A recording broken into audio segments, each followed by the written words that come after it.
But, yeah, that's actually kind of neat. Although, yeah, it would be a bit neater if you actually had to fall down a pit more than once, because, yeah, I always thought it was just that one special exception. It's like, you gotta fall down this pit for some stupid reason, because video games. But, yeah, there's actually a clue there that I just never noticed. That's really cool. Although, yeah, again, it's kind of a shame that you never... yeah, it's a completely useless clue other than that one... There's no recurrence. So anyways, there's one more stage after this. It's not really not after this. This is the final stage. Not really a stage proper. It's just, So, okay. This is... Or I guess we've got these flying Medusa heads, kind of. Or they move like Medusa heads. Gorgon heads, you might call them. I don't know. And that's all there is to this segment. We're at the end already. And then it's just the final boss. That's all this stage is the final boss. And we, yes, this duck lady. This is an actual boss fight this time.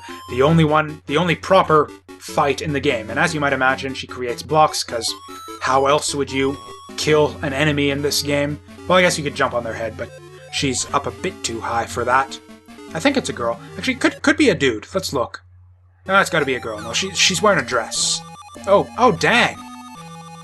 Okay, that kind of sucked. But anyways, so those little debris that kind of fall out of the ground when she does the laser attack, those do actually hurt you, and it was actually a lot tougher to deal with that on the Game Gear, again, as a result of the much more confined area that you have to work with. Again, about half the area that you see here.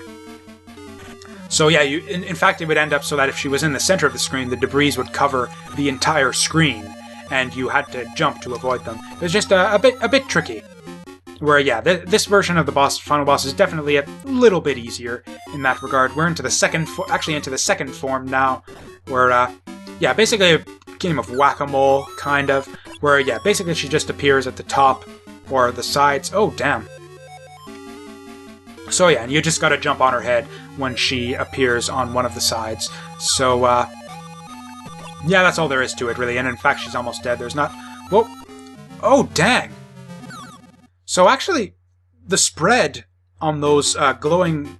her glowing ball attack, where she shoots the glowing balls down from above, actually has a much larger spread in this version of the game.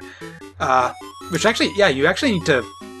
It's a lot tougher to avoid, actually, I'm finding, in this version of the game. Because, yeah, in the Game Gear version, she'd just shoot 3 shots in with kind of a narrow spread, and you could just very easily walk to the side out of the way. Whereas, yeah, in this one she shoots, looks like 4 or 5 there, in a much wider spread. So that's kind of weird. This boss fight is actually a lot tougher in this version, I think, than in the Game Gear version as a result. So yeah, that laser attack is easier to deal with, but yeah, that thing right there is a bit tough. In fact, I guess you could just stay underneath her, and then that would... In fact, yeah, I think that's the way to do it. Except, no, in the second form... Okay, so how am I gonna... There's gotta be a way to do this other than... Oh my goodness! Yeah, how do you even... I don't know.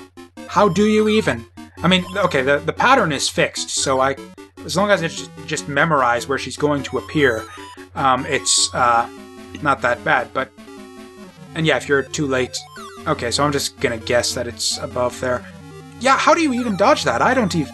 Ugh, that's nuts. Okay, I think it's just one more hit. So I guess you just kind of need to... Whoa! Stand off to the side. Actually, it looks like you have a bit of space... Oh my god! Wow. If I'm not mistaken, you have less time to react to the other attack, when the circling glowing balls that she does on the ground. I'm pretty sure you have less time to react to that as well than you do on the Game Gear version. So, wow. I was not expecting to have this much trouble with this frickin' boss. Like, pretty much, like, yeah, the fight is basically... On the Game Gear version, this fight is basically over, like, after you beat the first form. Like, the second form, there's just nothing to it. It's so easy. But, yeah, it seems just, like, yeah, everything's way tougher. They spread on the projectiles so that you, like, can't really get out of the way in time. And then the circling balls come in much faster, so you have less time to react there. It's just, like, yeah. Okay. So, okay, let's just see. Let's just pretend that we're... So I know she's going to go up top first, but okay, on reaction... Yeah, you can't even squeeze between those. This is ridiculous. Okay, so I guess we just memorize the order. So, okay, I think she's going then up top, and then to the left again. Pretty sure it's to the left again. And that should be it. Yeah, okay. So it's easy if you memorize the positions, but still, that sucks. Man, what a terrible, terrible final boss. Bad way to end the game. But nevertheless, that's always disappointing, I find, when it's just, you know, a strong finish, I think, is important in video games. Like, you want... I don't know, that's just the way I feel. In order for a game to make a good impression, I think you need to make the first impression and the last impression, I think, are kind of the most important parts of, sort of, yeah, leaving a good impression on the player in games. And, yeah, it's kind of sad that this version of the game leaves such a foul last impression. Although we did have that cool raft ride thing, or the cool... Actually, it wasn't really that cool, but I just thought that was neat that I discovered that thing that I never knew before. So anyway, yeah, here we are with the ending of the game. Yeah, we've broken the curse, returned the treasure, except we took another treasure because we're stupid, apparently. I don't know why, which it's like, yeah, Uncle Scrooge is all like, yeah, I took this amulet off a statue and it cursed me. And then Donald puts it back and it's like, okay, let's take this other treasure off the same statue that cursed Scrooge. And it's like, why would you do that? Donald, you're so stupid. Although he is even funnier looking as a balloon than Uncle Scrooge, I find. And now Scrooge has to go off on another adventure to, yeah, uncurse Donald. And it's like, yeah. That would be cool, actually, if they had, like, a New Game Plus where you play through the exact same game as Uncle Scrooge and you've got, like, your pogo bounce and stuff. That would be cool. Or just if they had, like, made this a DuckTales game in the first place and given you a pogo bounce, because DuckTales was a great game. Pogo Bounce was a great mechanic. There should be more games to incorporate it. Nevertheless, this game is kind of fine for what it is. Are we not going to get credits? I didn't stick around this long on my test play. Okay, here we go. So, yeah, this game was... Did I finish talking about this? Yeah, I didn't, actually. I was getting into about how I research companies. Did I? I don't remember. Anyways, this game was developed by a company called Aspect, which did a bunch of games for... apparently they weren't like ever credited as such, like on the box. They basically did kind of shadow development for Sega and Disney. They made a lot of games for Sega and Disney on the Master System. In particular, most of the Sonic the Hedgehog games on the Game Gear were made by Aspect, which is, yeah, the company that made this game. And, you know, I guess that gives them, you know, a fair bit of pedigree, so it kind of makes sense that they would make a game this good. Because, yeah, this is just kind of like some random Donald Duck game, released in 1993 for an 8-bit platform.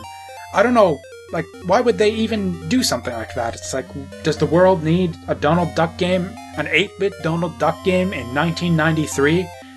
I don't know, but apparently Disney decided that they wanted one, and they decided to give it to these guys who make Sonic the Hedgehog games for the Master System, and hey, we got this pretty neat game out of it, and for some... and gosh, and what convinced my parent... Why did my parents buy this for me? I don't even know. I guess I don't know, maybe this was... I don't really know anything about... I still don't know much of anything about the Master System library at this point. For all I know, this was like one of the best games for the system at the time, and they were just heard about it. I don't know. Yeah, I've got a weird collection of games, actually, as a result of just getting random stuff from my parents and not following, like, magazines or the games media or anything when I was a kid. But anyways, I'm just rambling at this point. That was Deep Duck Trouble for the Sega Master System. A nice little game. Yeah, for what it is, considering how sort of, you know, standard and uncreative the basic mechanics are, I think the solid level design kind of saves it. The slowdown kind of unsaves it, but I've got my nostalgia and all that going for it, so, you know, I can't hate the game. Like, it's... no, even trying to take away my nostalgia, I'm reasonably sure that this is a pretty good game. But, you know, that's just me. By all means, let me know if you think I'm wrong in the comments. But, yeah, that's Deep Duck Trouble for the Sega Master System. And yeah, I'm probably going to continue to do more of these Sega Master System. Not like all at once in like a big one big lump of just nothing but Sega Master System for the next several months or so. I'll probably just space them out a bit, but yeah, you can expect to see some more Sega Master System stuff from me in the future. And yeah, like I said, I don't really know, apart from the Game Gear games that I owned, I don't really know what there is out there worth playing on the Sega Master System. So yeah, by all means, if you are a Master System fan watching the channel, or who follows my channel, then yeah, by all means, give me a recommendation and I'll have a look at it, maybe. Maybe. Not promising anything, but, or don't if you want. Just wait and see what I do, and hopefully that'll entertain you.